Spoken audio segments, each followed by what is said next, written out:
Grupo IPS, tu seguridad desde una nueva perspectiva, presenta El futuro de todo. El futuro de todo, con Efraín Flores.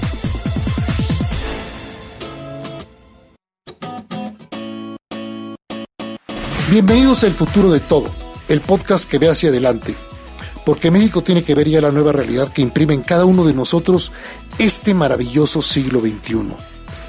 Soy Efraín Flores, dándoles la bienvenida a un capítulo más de El futuro de todo. El futuro de todo. El futuro de todo. Con Efraín Flores. Surgen temas desconcertantes para todos, tanto aquí en México como en el resto del mundo. El cambio climático provoca estragos en todo el mundo, megahuracanes, incendios dantescos en California, inundaciones impresionantes en el noreste de Estados Unidos, en Europa. Todos ellos son fenómenos que afectan a sociedades y propios de un medio ambiente que cambia. Veámoslo también aquí, con esos huracanes, estos cambios climáticos en nuestro país. Abejas que mueren, que disminuyen, ponen en riesgo grave la polinización y con ella la vida de múltiples ecosistemas, incluyendo todos los relacionados con la sobrevivencia humana. Las economías mundiales se transforman, los modelos de negocio ya no se reexpresan, sino que tienen que ser revolucionados. Los tratados comerciales que eran letra dada el siglo pasado se tienen una vez más que definir, con nuevas reglas del juego para el siglo XXI porque todo ha cambiado. Las tecnologías y sus evoluciones exponenciales tienen efectos sobre las sociedades e individuos nunca antes registrados. Tampoco nunca cuantificados y por lo tanto difíciles de prever. Las nuevas generaciones dan saltos desconcertantes frente al comportamiento de las generaciones que las precedieron. La suma de todos estos fenómenos humanos, de ecosistemas, el cambio climático, la lucha para frenarlo, las nuevas corrientes migratorias humanas, pero también de plagas y enfermedades, nos llevan a dialogar en nuevos lenguajes diplomáticos, sociales, de negocios, de trato comercial.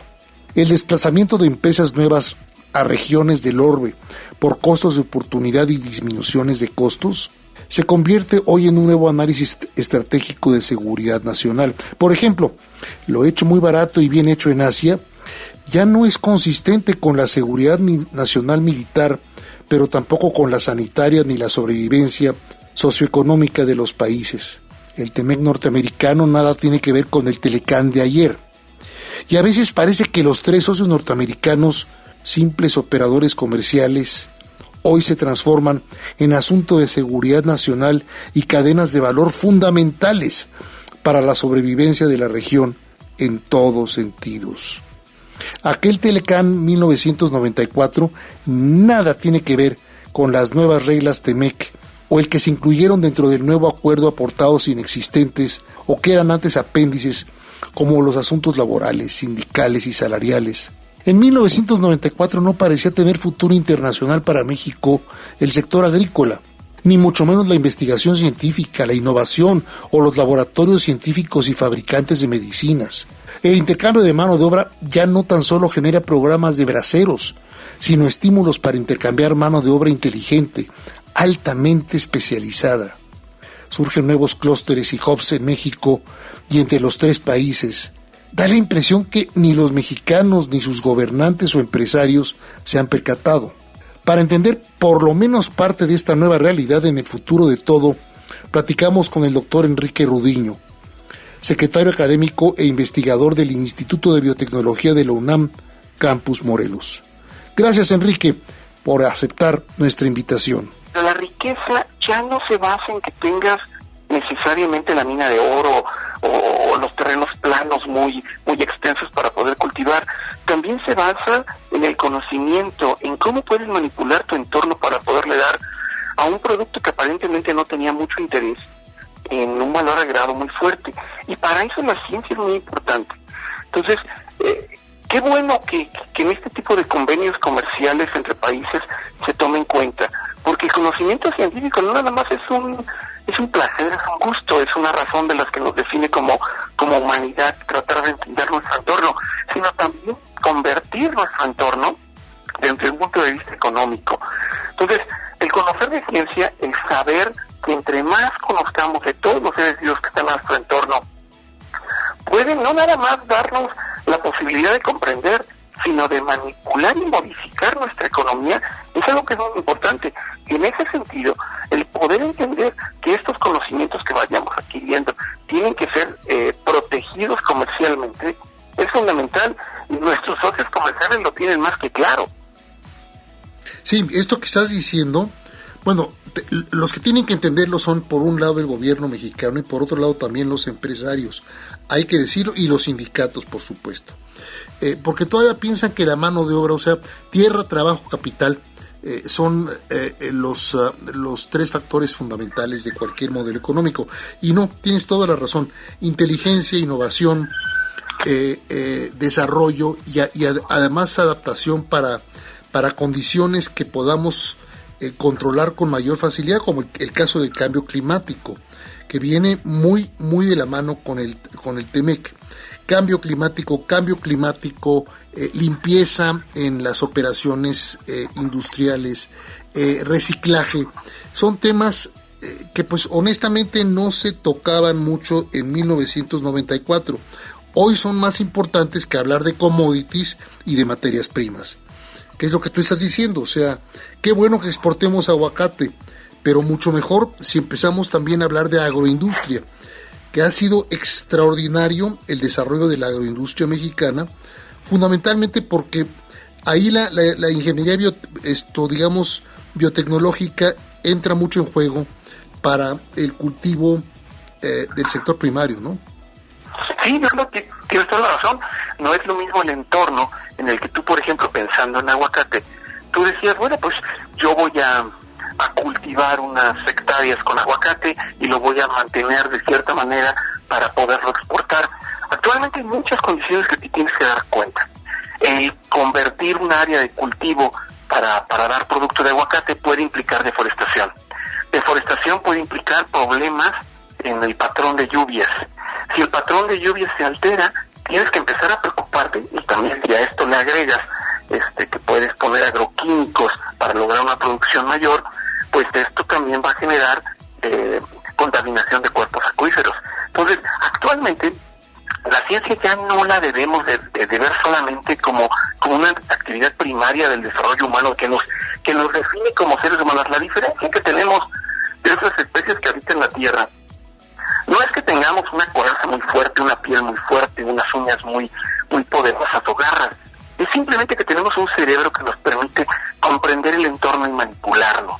Entonces, el entorno en el que vivimos actualmente, fuera de 1994, es cada vez más complicado, donde el conocimiento científico no nada más permite comprender por qué las cosas pasan, sino tratar de remediarlas.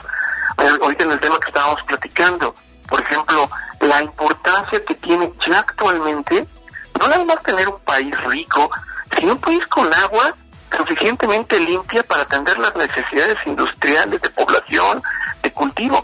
Si no tenemos agua limpia, todo lo demás sale sobrando. Entonces, y todo esto son cosas que podemos atender utilizando un anatema que, te voy a decir con todas sus palabras, aparentemente este gobierno en México le preocupa mucho. Es la manipulación genética de los organismos que habitan esta tierra. Pareciera que es como un anatema, como algo que está mal, cuando resulta que es una de las herramientas fundamentales que tenemos para contender con todos los retos que hemos mencionado desde que empezamos a platicar tú y yo. Es que eso que estás diciendo, bueno, cuando empiezas nuevamente a violar las reglas del juego constitucional y conviertes a esta en una república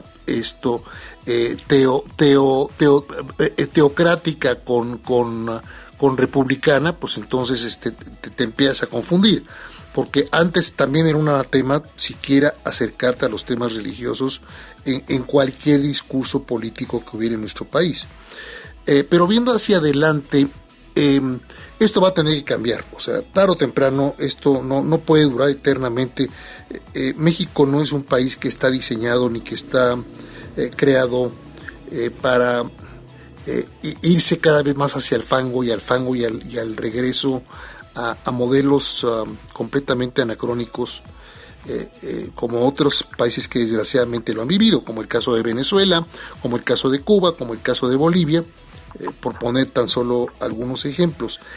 México va hacia adelante y el TEMEC es una buena herramienta para podernos empujar. Y ya lo que les preocupó mucho a los americanos y a los canadienses en este aniversario, pues sí, vamos muy bien, la relación es muy cordial, pero ¿qué están haciendo ustedes mexicanos para meterle el acelerador a la biotecnología, a la modificación genética también en el campo para poder acelerar la creación de alimentos para un mayor número de seres humanos dentro del subcontinente norteamericano y para poder exportar más como subcontinente al resto del mundo? Sí, tienes toda la razón. Mira, la respuesta a tu pregunta yo creo que es la parte buena. Tenemos una planta científica y una planta de centros de investigación que están atendiendo cabalmente estos temas. Cómo buscar variantes de maíz que permitan contender a los problemas de desertificación, al exceso de sal en la tierra, a la presencia de metales pesados en la misma. Eso se está haciendo, y se está haciendo en muchas instituciones públicas en el país. También tenemos la gran ventaja de que a pesar de que para el tamaño de nuestra población tenemos una planta científica incipiente, ¿verdad? Como somos 120 millones de mexicanos, poco más de 120 millones de mexicanos, y según el Sistema Nacional de Investigadores tenemos arriba de 30,000, tal vez 35,000 investigadores consolidados. No es nada eso. No es nada. Pero aún así te podría decir que estos investigadores sí han atendido muchísimas de las preguntas o de los retos que nos vienen, muchos modificando genéticamente organismos, otros seleccionando variantes de otros organismos o de variantes de plantas que ya existen o de animales de ganado que utilizamos como ganado para poder seleccionar ciertas características que nos son importantes ahora. Eso de repente suena como que es algo muy novedoso, algo que antes no se había hecho, pero recuerden que si ustedes hubieran volteado a ver el maíz original, el teocintle, era una cosa que se parecía a estos maicitos que luego venden en los supermercados como encurtidos, que son chiquiticos. O sea, el maíz original, el maíz que la naturaleza dio lugar, era una cosita muy chiquitita, era una especie de pasto, mientras que el que nosotros vemos es producto de la manipulación de especies hecha por seres humanos. Lo mismo ha pasado con el frijol, lo mismo ha pasado con la calabaza. Es decir, hombre, el jitomate original que ya también se cultiva, es impresionante ver el jitomate, digamos, endógeno mexicano original. No tiene nada que ver con los jitomates rojos que compramos normalmente en un supermercado, ¿verdad? Tienes toda la razón, y ahí vamos a un punto. Tal vez de repente deberíamos de bajarle un poco al activismo y darnos cuenta de los hechos. ¿Qué es lo que hizo que el jitomate que tú me acabas de mencionar o el maíz que yo te mencionaba cambiara de su variante natural a la variante que actualmente tenemos en el mercado? Pues ha sido a la selección de genes, a la selección de fragmentos de su material genético que expresan distintas series de proteínas que les dan características particulares. Eso lo ha hecho la humanidad en miles de años. ¿Por qué hay tanto miedo y tanta reticencia, por ejemplo, a hacer modificaciones en el maíz, en el frijol, cuando estamos importando gran parte de maíz, por ejemplo, genéticamente modificado? Fíjate que ahí le acabas de pegar un punto que es complicado. Es que es como buenos humanos, es un problema complejo. Hay un problema por un lado que es la preservación de las especies endógenas mexicanas. O sea, hay variantes de maíz rojo, maíz azul, muchísimas que viven en muchos lugares de México que obviamente no compiten en términos comerciales. Entonces, existe un problema o existe una preocupación muy fuerte de que la diversidad genética que tengan estas variantes desaparezca si no las seguimos cultivando. Pero hay otra realidad, por otro lado. No podemos seguir condenando a los campesinos en México a vivir para turistas, y me explico a lo que estoy diciendo. Es muy bonito llegar a un lugar, particularmente en la zona centro, sur, sureste de México, y oler estos maíces, estas masas, estas comidas que podemos hacer a partir de maíces muy particulares que viven en esas regiones. Pero lo otro es una realidad comercial. la cantidad de maíz que pueden generar a partir de determinado número de hectáreas o de metros cuadrados, porque hay zonas donde ni siquiera puede llegar a hectáreas, y te repercuten en una ganancia económica, a veces es muy marginal. Entonces, para poder competir comercialmente, a veces tienes que meter variantes modificadas, y aquí le acabas de pegar un punto fundamental. Por un lado, la política de este gobierno es no permitir la investigación en modificaciones genéticas o las aplicaciones de modificaciones genéticas en México, pero la gran mayoría del maíz que importamos ya está modificado genéticamente. Entonces es un problema ideológico que yo creo que tenemos. Y esto es un problema que está a nivel de la presidencia, que ha hecho declaraciones muy importantes en contra de cualquier modificación genética, pero que nunca menciona la gran cantidad de importación que tenemos de maíz de ese tipo. Sí, es cierto, México tiene una riqueza, y voy a usar una palabra técnica y ahorita le explico, genómica muy importante en muchas variantes de estos alimentos, en particular ahorita que estamos hablando del maíz. Es decir, al haber variantes distintas, ahí hay parte del material genético del DNA que puede dar lugar a características que ahorita nos parecen intrascendentes, pero en unos años, con este mundo que cambia, pues nos podemos dar cuenta que ahí adentro está la respuesta a la desertificación, que allá adentro está la respuesta para poder utilizar alimentos como, no nada más para cubrir nuestras necesidades nutrimentales, sino también para curar enfermedades, que también es un concepto que ya se exploraba en muchos otros países. Es decir, si nos damos cuenta que tenemos esta riqueza, pero que vivimos en una realidad, cuando tú decías 1970, pues una de las diferencias principales es que en 1970 para ahorita no teníamos la cantidad de población, no teníamos los problemas de cambio climático, no teníamos los problemas de acceso a fuentes de agua que tenemos actualmente. Entonces tenemos que ser más pragmáticos.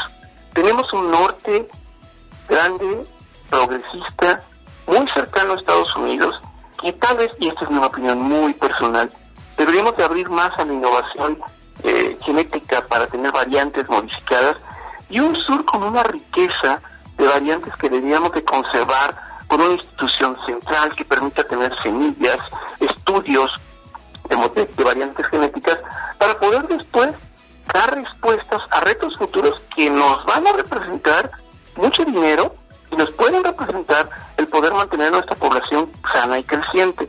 Entonces yo de repente creo que el problema es tratar de llevar a una vertiente, ¿cómo te diré?, de opiniones más que de hechos.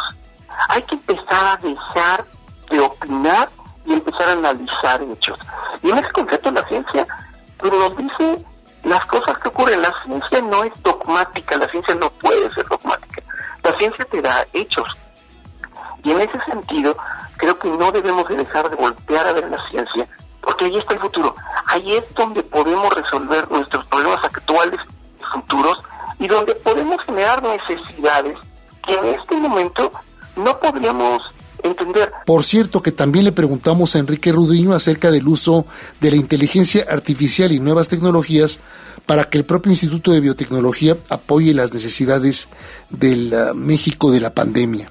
En el instituto, entre algunas de las cosas que ya se hacían, pero que se han vuelto más importantes a partir de que estamos en la pandemia, es hacer análisis de una cantidad impresionante de muestras de mexicanos que se han enfermado de COVID o que se ha presumido que están enfermos de COVID, y se han generado una cantidad ingente de secuencias de variantes del virus de SARS-CoV-2, y para poder entender las modificaciones que tienen estas variantes, porque ahorita nos estamos preocupando que si la variante Delta, que si la variante Beta, pero si recordamos que un virus es un ente, porque no lo podemos definir como un ser vivo, es un ente del cual para sobrevivir necesita modificarse continuamente, nos podemos dar cuenta que entre más tiempo de una pandemia, más posibilidad hay de que el virus mute y genere una variante que pueda contender con cualquier manera que hayamos utilizado para detener la pandemia. Entonces, de ahí es importantísimo que, y perdón que lo diga con esta premura, que todos caigamos en cuenta que nos tenemos que vacunar, y que fuera de cualquier argumento de cuál es la mejor o la peor vacuna, ojalá recuerden esta frase: la mejor vacuna es la que tienen en la mano, sea de la que sea. Entonces, regresando a tu pregunta, se han utilizado algoritmos de inteligencia artificial para poder analizar las variantes de las secuencias genéticas que se han detectado en el instituto.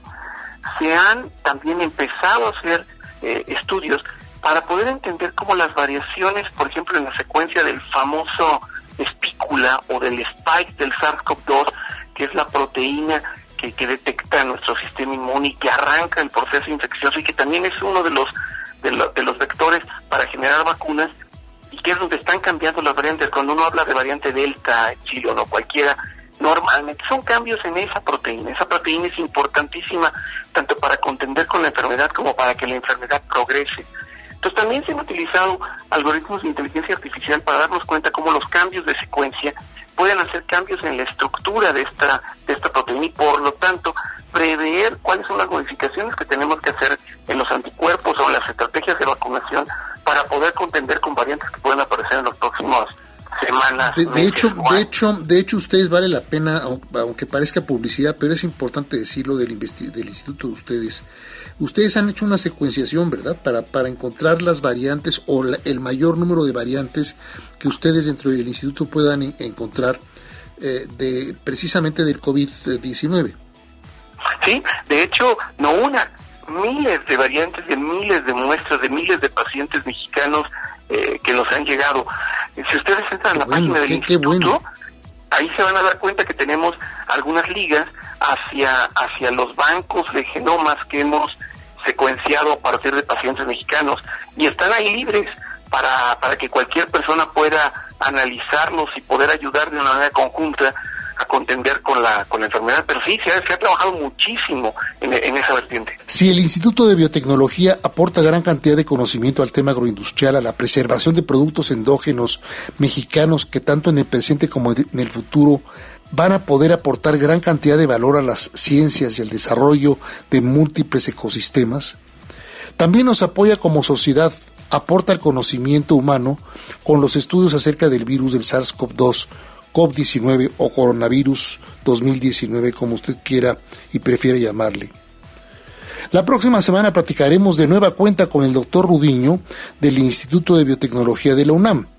Lo haremos acerca de la colaboración del instituto con las empresas mexicanas, cómo mejoran su productividad, su aportación de bienes y servicios más saludables para el ser humano, más competitivos en los mercados, a la vez que se generan cadenas de valor norteamericanas más eficientes, con ampliación de campos de inversión para nuevos, pequeños, medianos y grandes inversionistas en nuestro país.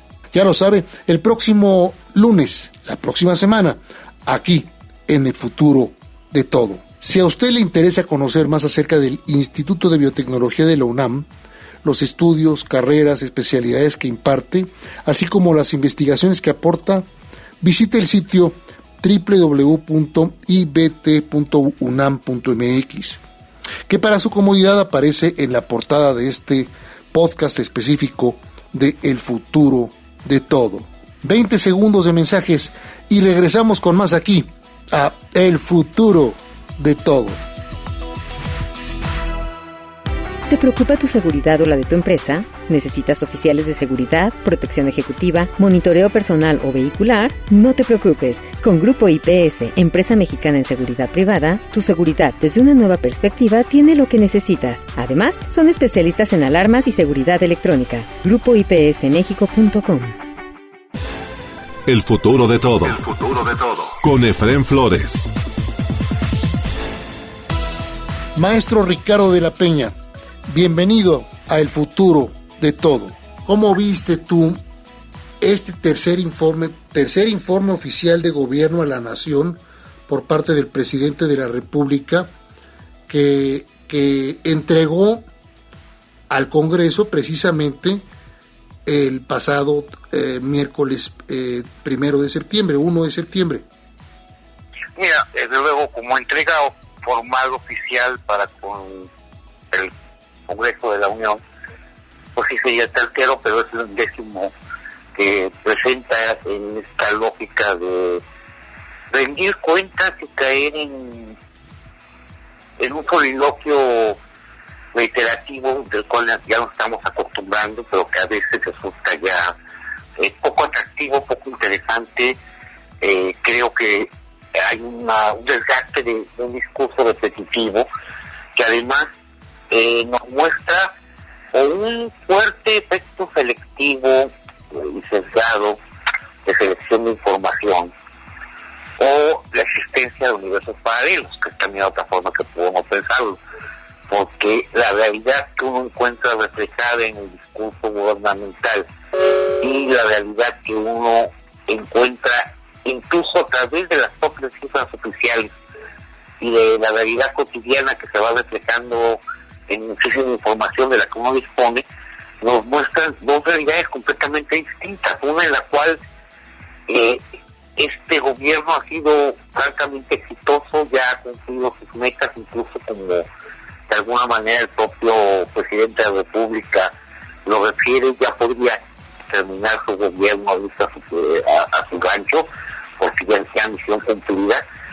Y quienes vemos que pues en realidad no ha habido éxito, y que ya haber un nivel de autocrítica mucho mayor y de reconocimiento de que las tareas pendientes son muchas y de que la realidad no está funcionando como que quisiera o debiera ser, y donde los datos que se resaltan, que se mencionan por el gobernante, pues tienen cuando menos estas dos lecturas que, repito, corresponden a universos paralelos o a mecanismos de sesgos de confirmación muy complicados de poder justificar.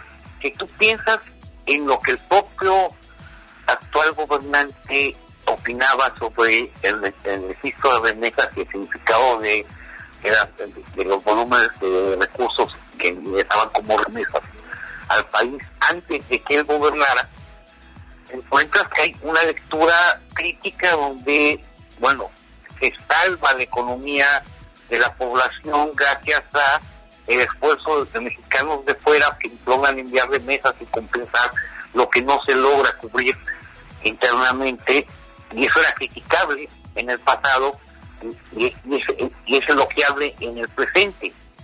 Pero no es el único punto que de alguna manera está centrado. Digamos que es un ejemplo muy claro, muy contundente, esta lectura poco apegada al realismo, sino que cuando nos habla de la situación de la economía, por ejemplo, sí es verdad, la economía puede crecer a lo mejor un poco más del 6% este año, el Banco de México así nos lo está pronosticando en términos de calculando ya con base en una información que se va compilando a lo largo del año, pero sobre la base de una recaída de 8% el año anterior. Pues un poco la lectura correcta no es que estemos creciendo, sino que estamos reponiendo parte de lo que se perdió durante un proceso de caída provocado, sí, tal vez por factores no todo necesariamente responsabilidad directa del gobierno, pero que sí afectaba a la economía nacional el año pasado, y donde hubo muchas decisiones de carácter económico que tuvieron que ver con la forma en que se apoyó a las micro, medianas, pequeñas empresas del país, o más bien que no se apoyó en ocasión de la caída económica derivada de la pandemia, que en parte fue lo que provocó que la magnitud de caída del año pasado fuera de más del 8%, cosa que en otros países no ocurrió, porque hubo otro tipo de mecanismos de aligeramiento vía apoyos fiscales que solventaron en parte la pérdida de empleos, de negocios y la disminución de la productividad consustancial a la pandemia. Además, no hay una crítica de la pandemia. En todo caso, cuando se habla de cuestiones de salud, lo que se habla es de que hay entrega gratuita de medicamentos. No se refiere que la entrega ha sido parcial, incluso las propias compras que ha hecho el gobierno de su ejercicio en el sector salud y de la ineficiencia de las políticas aplicadas para contener los problemas derivados de la propia pandemia. Pero entonces vemos el terreno económico, el terreno sanitario, vemos que también en materia de seguridad pública no hay una autocrítica, que se destaque el dato de que en el periodo de gobierno se ha reducido 0.5% los homicidios, pero no se habla de que estamos actualmente en una cifra muy elevada, en donde el mes de agosto que cierra estaba por casi los 2.500 homicidios. Entonces, bueno, hay una autocrítica, un reconocimiento de que también en algunas materias como seguridad no ha habido un avance sustancial y que la política de abrazos, no balazos, no ha resultado precisamente la más eficaz. Y para no alargarnos mucho, mencionaría únicamente que hay una autocomplacencia en este aspecto de afirmar que se ha avanzado en materia de combate a la corrupción y que no se permite la impunidad, cuando por el contrario es que no vemos una sola sentencia condenatoria contra funcionarios o redes de corrupción gubernamental que nos permitan pensar que se está atendiendo realmente el problema de corrupción. Al contrario, lo que vemos es una complicidad silente o justificativa del gobernante hacia funcionarios públicos que se les detectan actos irregulares o que están vinculados directamente a la persona de quien gobierna. Y hay una crítica que condena a una corrupción no demostrada en muchísimos casos en que no se simpatiza por parte de quien gobierna con la política que se llevó adelante y se acusa de una corrupción que jamás se constató, como por ejemplo el caso de estancias infantiles, que las puede cerrar acusando de corrupción y no hay nadie actualmente juzgado por dicho motivo, no hay ninguna acusación fundada al respecto. Simplemente se acusa y se cancelan programas sociales que pueden dañar a segmentos de población bajo justificaciones o argumentos de supuesto combate a la impunidad que pues ni siquiera se justifican ni se sustentan, ni, en fin. Lo que vemos es este juego de universos paralelos, de realidades alternas, donde uno no sabe si creer que hay un autoengaño por parte de quien gobierna, que a ratos pareciera incluso por el tono de su discurso, por la manera en que incluso reta a sus oponentes, por los supuestos logros que ha tenido, o si por el contrario hay una lectura completamente cínica de la realidad y que simplemente busca imponer y sustentar entre su séquito de seguidores una lectura de la realidad que es contraria a lo que la evidencia nos está demostrando. Muchas gracias al maestro Ricardo de la Peña por su siempre interesante comentario en El Futuro de Todo. Si a usted le interesa conocer más sobre el maestro Ricardo de la Peña y su organización Investigaciones Sociales Aplicadas, ISA, visite el sitio www.invesoc.com, que para mayor facilidad publicamos aquí en la portada de este podcast específico de El Futuro de Todo. Eso es todo por hoy en El Futuro de Todo en México y de cara al mundo. La realización y producción de este podcast, El Futuro de Todo, está a cargo de Mario Díaz y su equipo en redes. Un servidor, Efrén Flores, se despide de ustedes esperando contar con su presencia en el próximo de nuestros podcasts de El Futuro de Todo. Hasta entonces. Grupo IPS, tu seguridad desde una nueva perspectiva, presentó El Futuro de Todo. El Futuro de Todo. Con Efrén Flores.